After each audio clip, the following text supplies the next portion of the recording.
had C-Dot in India. We still have, right? And C-Dot is older than Huawei from a time frame viewpoint. It's a very difficult question in terms of how come our C-Dot didn't grow to be bigger than Huawei. It's a painful question, okay?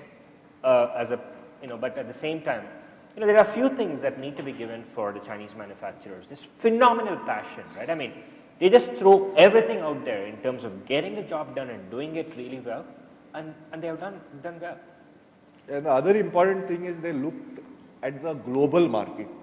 When C-Dot was created, and I worked not in C-Dot, but I worked in a factory that used to manufacture C-Dot equipment. That was Larsen & Toubro, Mysore Works, one of the few licenses that were there that time. And I worked on a wave soldering machine, the entire process, putting chips on the board and all of that, junction card testing for those of you who are from telecom background. So our approach at that time also was limited only to India.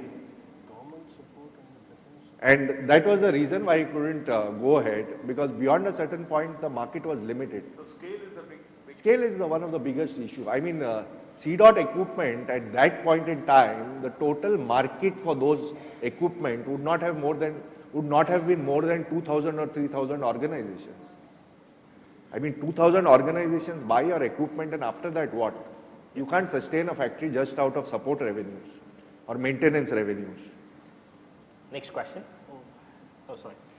Want to say something? Okay.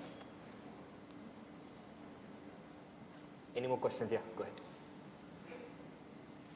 So my question is, with manufacturing in India, we've seen issues with, let's say, Tata being brought to their knees and Maruti being brought to its knees. So, that's kind of not India specific, I think it's state specific.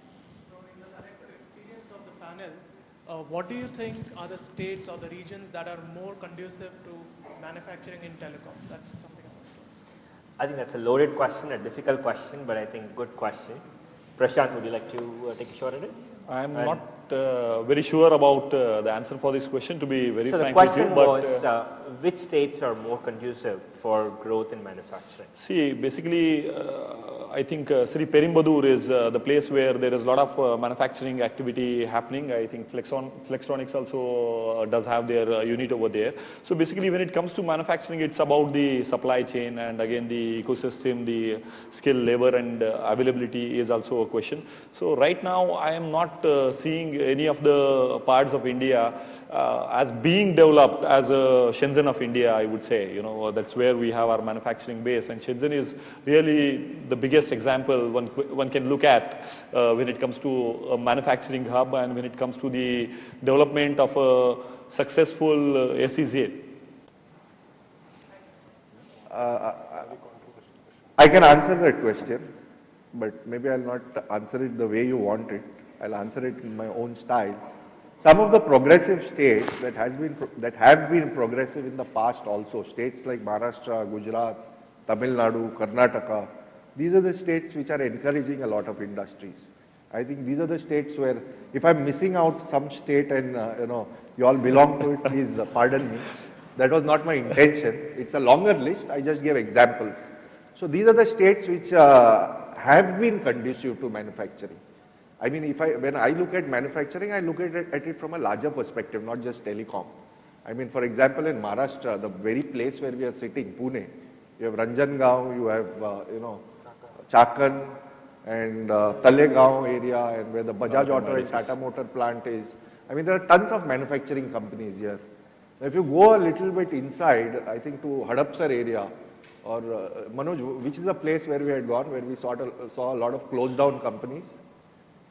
When we were looking at that land, sorry? Sanaswadi. Yeah, there was a lot of industrial land there, half-built buildings, etc. So, I mean, from a standpoint of supporting manufacturing, I think there are a lot of states. I mean, we have 36 states. If one state doesn't support, so be it. I mean, you don't have to depend on it. I don't think it's a state government supporting manufacturing which is the issue. If there is the right plan, everyone makes money. Government makes it from tax, and it can be done. I mean, the day Tata Motors wanted to shift its manufacturing, someone turned up and said, I'll give you clearance in one day. So it happens. I mean, the day you take a robust plan, I think someone or the other will support. And I'm sure MIT also can play a role in that. I mean, your founders here are also connected to government in some manner or the other. And you have a telecom, practice and college and institute. So I'm sure the day, one of us wants to set up something in manufacturing, we'll come to you only to help us out. So any state which has got better infrastructure will get the priority from the other states. Because in manufacturing, you will have a huge supply chain and a huge movement of material and power and water. This is where you will have to have the things in place. So any state which has got infrastructure in place will get a priority over other states.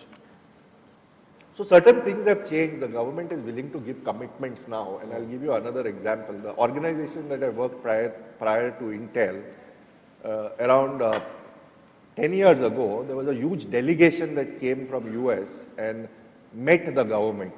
I am not going to name people from the government or from the company. They met the people saying that they are